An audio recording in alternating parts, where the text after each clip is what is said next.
Hello, welcome to my channel. Today's video is a request from someone on my Instagram who has been trying to do mosaic crochet blankets, but she's having troubles with the long rows of double crochet.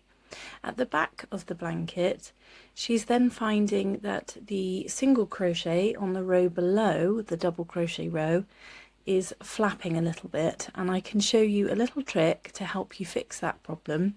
Let's go over to my desk and I shall show you what I mean. So the technique that I'm going to teach you now is called anchoring stitches. I've just created this little swatch to show you what I mean. I haven't finished it yet because I'm going to demonstrate with the last few rows what to do. But I just wanted to show you, as you can see, there's long rows of double crochet. So you are going over the single crochet and it has created this flap effect, which is fine. It doesn't affect the design at all and it shouldn't affect the final piece, but if you're doing a blanket with great big long rows of double crochets, this could become a bit frustrating. So I shall show you how to anchor it down on the back by doing a simple technique from the front. So we're going to start our row as normal with a single crochet in the very first stitch, and that attaches your yarn. Now on this design I now have 6 double crochets to go along.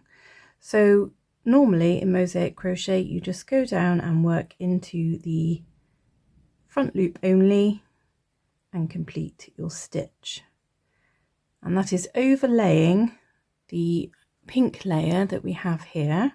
I'll show you again. You just go over, but as you are overlaying this pink layer, you are not going into these stitches, and that is what then creates the flap. So all you simply have to do when you're doing your double crochet, yarn over, go through your front loop only, and in the same stitch just above you're going into the front loop only of the pink as well, and you're doing that as one.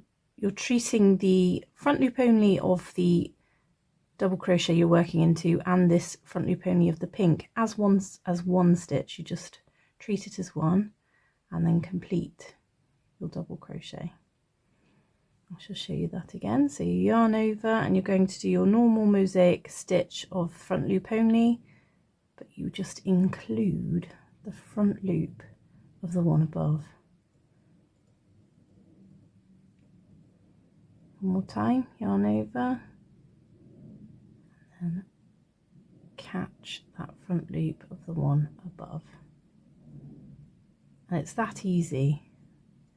How many have I done? 5, one more. So yarn over through the front loop and then catch that front loop of the pink, and your stitch still covers it over, but instead of now having this flappy bit, it is actually attached. I'm going to do my last few rows like this to actually show you what it looks like from the back, but this can be really helpful if you have very long rows of double crochet to keep it all neat and tidy. So let me complete this sample and I can show you how that looks. So I have finished my swatch. I shall turn it over and show you. So at the bottom I didn't anchor any of these, and as you can see they pull away easy from the main piece. They don't affect the design. You can't see them, but if you're making a blanket that could be quite frustrating, particularly if it's very long rows of this. It could feel a little bit unprofessional, I suppose would be a way to explain it, but frustrating as they roll away from the main piece. And at the top here I have anchored them, so they are still raised. The back loop only is still raised there, but they don't move away from the main piece. It feels like a much sturdier piece of fabric and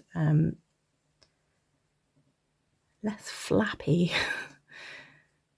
these feel flappy, and that feels like it's all part of the same piece. So that is a very simple way of fixing that little problem. There are other ways of fixing the problem. I'm going to be making a tutorial soon on how to do something similar with your stitches, but so on the back it actually creates a reverse design. So do keep an eye out for that one. But for now, this should help you with your long rows of double crochet and keeping them nice and sturdy. I'll see you again soon for another tutorial.